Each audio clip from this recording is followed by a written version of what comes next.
The best-known battles of the American Civil War, such as Gettysburg, Antietam, Shiloh, and Bull Run, all occurred in the Eastern Theater. However, one of the most important battles, from both a strategic and tactical standpoint, took place in the West. It was one of the most brilliantly led battles of the entire conflict, and it vaulted into prominence a man who would go on to lead the Union to victory and ultimately the presidency. Learn more about the Battle of Vicksburg and how it changed the course of the Civil War on this episode of Everything Everywhere Daily.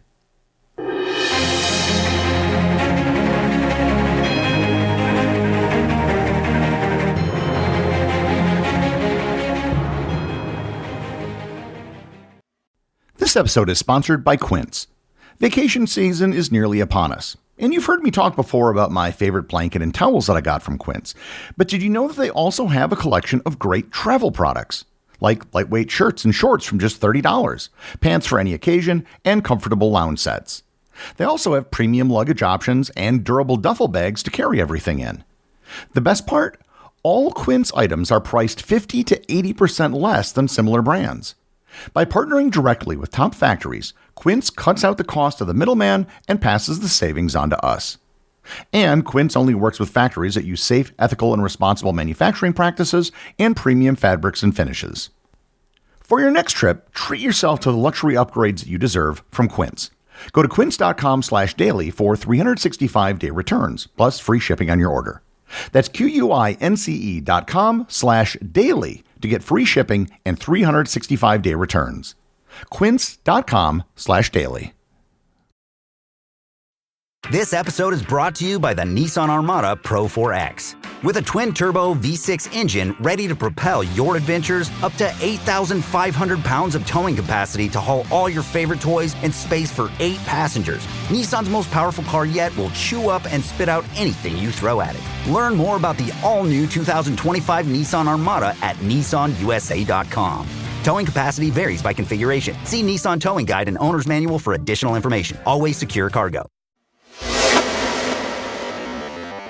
As I mentioned in the introduction, most of the famous battles of the Civil War occurred in the East. This was where the large armies were, as well as most of the population centers and the capital cities. In terms of sheer numbers, battles like Gettysburg, Antietam, Shiloh, and Bull Run were some of the biggest battles of the entire conflict, and they deserve attention. These battles were, in many respects, reminiscent of the large set-piece battles that Europe saw during the Napoleonic Wars decades earlier. That might be a bit of an oversimplification, but I think it's largely true. What happened in the Western theater of the war is often overlooked, but it was just as important. The battles fought in the West tended to be different, given the different objectives the Union was pursuing, and this was especially true with the Battle of Vicksburg. In a previous episode, I covered Operation Anaconda, which was the Union's overarching strategy for the entire war. Conceived by General Winfield Scott, the plan was to surround and cut off the Confederacy from the rest of the world and itself. One major element of Operation Anaconda was the blockade of major ports in the South to prevent Confederate ships from trading with Europe. But the other major element of the plan was controlling the Mississippi River.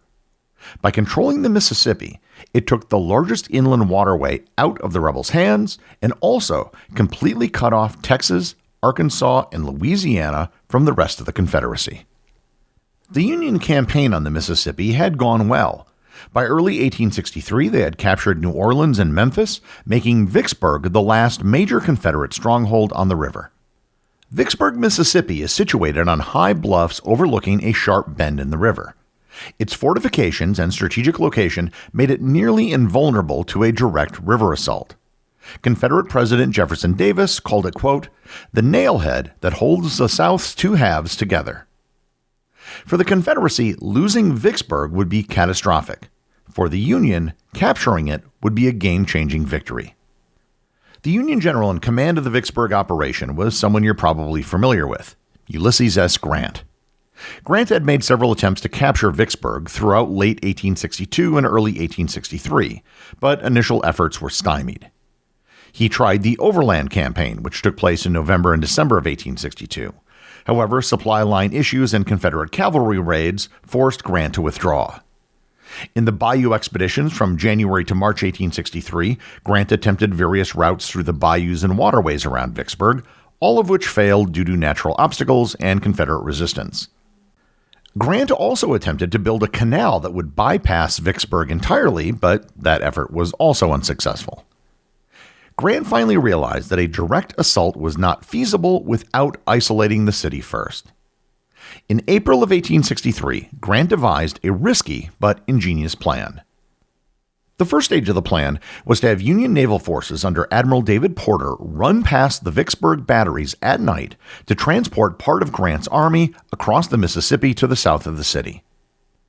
Grant would then march another part of the army down the western bank of the Mississippi and cross south of Vicksburg at Bruinsburg, where the Union controlled the river.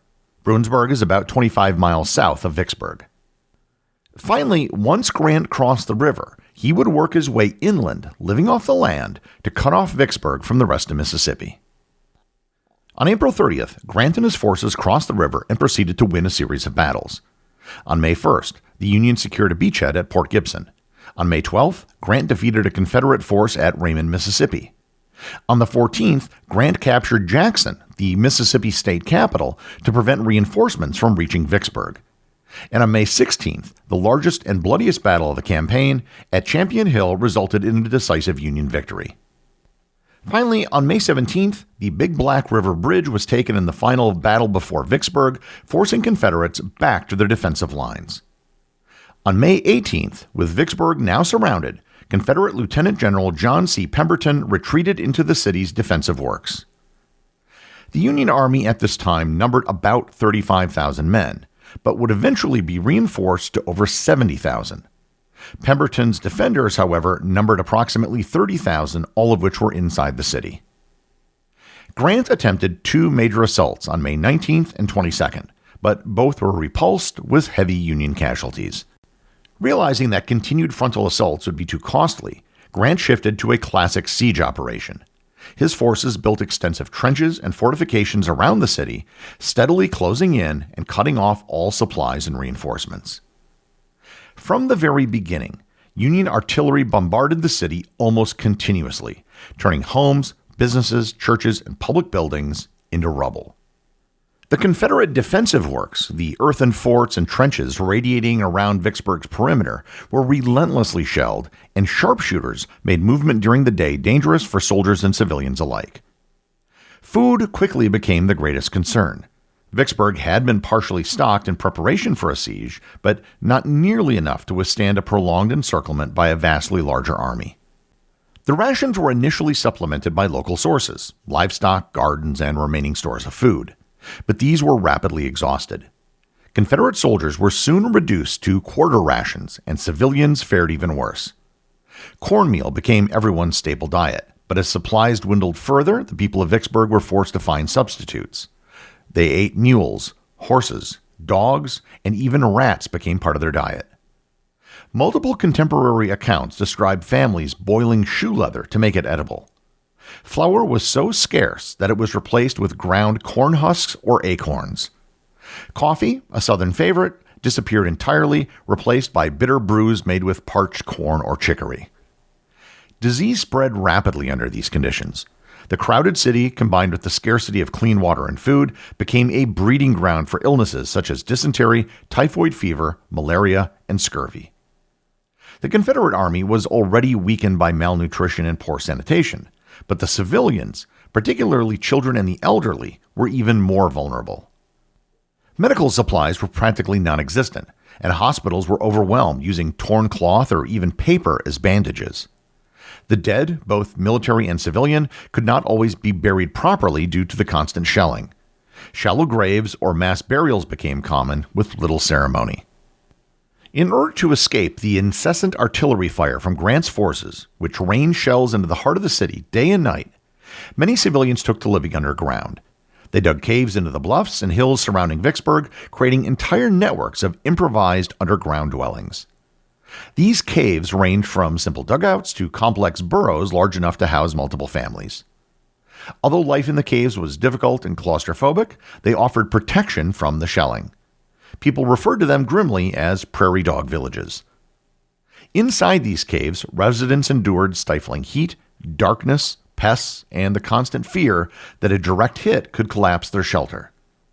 Despite these hazards, many families lived in these caves for weeks on end, emerging only under the cover of night to scavenge supplies or check on their homes. The Confederate forces manning the defenses were stretched thin and increasingly demoralized.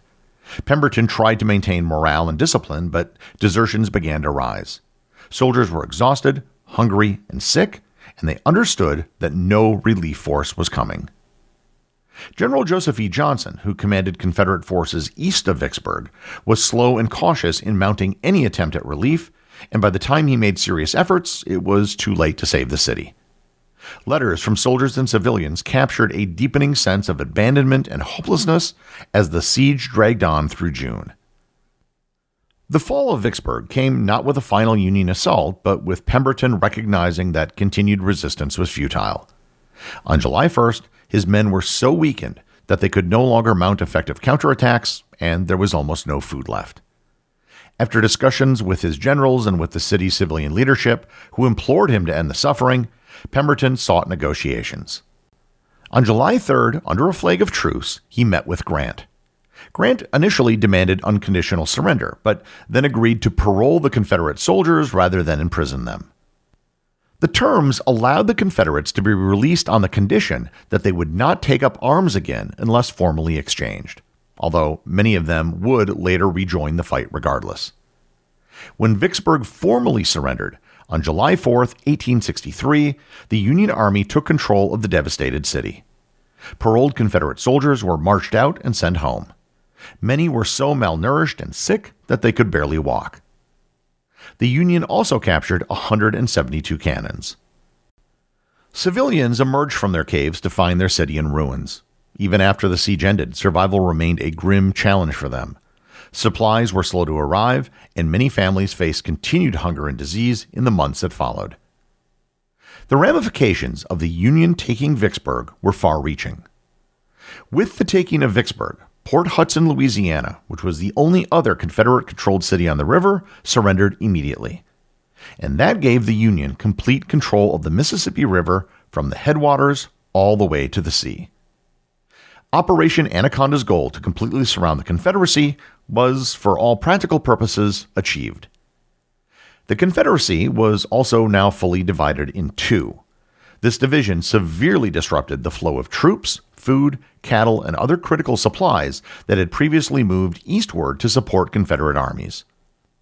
Although some supplies still trickled across via tenuous routes, the separation made coordination extremely difficult and isolated large numbers of potential Confederate recruits. It weakened the Confederacy's ability to sustain prolonged resistance. The loss of Vicksburg also had a serious impact on the morale of both the North and the South. What no one around Vicksburg knew at the time was that on July 3rd, the day before the surrender, the Union had won the Battle of Gettysburg. Politically and psychologically, the loss of Vicksburg shattered Confederate morale, as it demonstrated that the Union strategy of dividing and conquering the South was succeeding.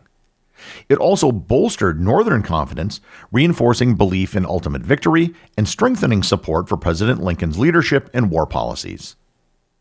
Gettysburg and Vicksburg were a 1-2 punch that the South would never recover from. The victory at Vicksburg dramatically elevated General Ulysses S. Grant's standing in both the Union Army and among political leaders in Washington. Prior to Vicksburg, Grant had already demonstrated his aggressive and relentless style of warfare in battles such as Fort Donelson and Shiloh. However, the capture of Vicksburg proved his ability to conduct complex operations involving joint land and naval forces, strategic maneuvering, siege warfare, and managing large armies across difficult terrain. His success ended any lingering doubts about his competence, silenced many of his critics, and showcased his capacity for independent command over a major theater of operations. As a result of his victory, Grant was promoted to Major General in the regular army, the highest rank at the time, and was eventually appointed General-in-Chief of all Union armies in early 1864, a position from which he would orchestrate the final campaigns that led to the Confederacy's surrender. And of course, all of this eventually led him to win the presidency. As for the city of Vicksburg, they didn't forget what happened to them during the siege. For decades afterward, Vicksburg bore the memory of its suffering, and the city refused to celebrate Independence Day, the day the city was surrendered, for nearly 80 years. The Battle of Vicksburg may not have been the greatest battle of the Civil War, but it was enormously important. It completed Operation Anaconda, it split the Confederacy in two, totally swung the momentum for both sides of the war, and set Ulysses S. Grant on a path that would eventually lead to the White House. The executive producer of Everything Everywhere Daily is Charles Daniel. The associate producers are Austin Oakton and Cameron Kiefer. I want to thank everyone who supports the show over on Patreon. Your support helps make this podcast possible. I'd also like to thank all the members of the Everything Everywhere community who are active on the Facebook group and the Discord server. If you'd like to join in the discussion, there are links to both in the show notes. And as always, if you leave a review or send me a boostagram, you too can have it read on the show.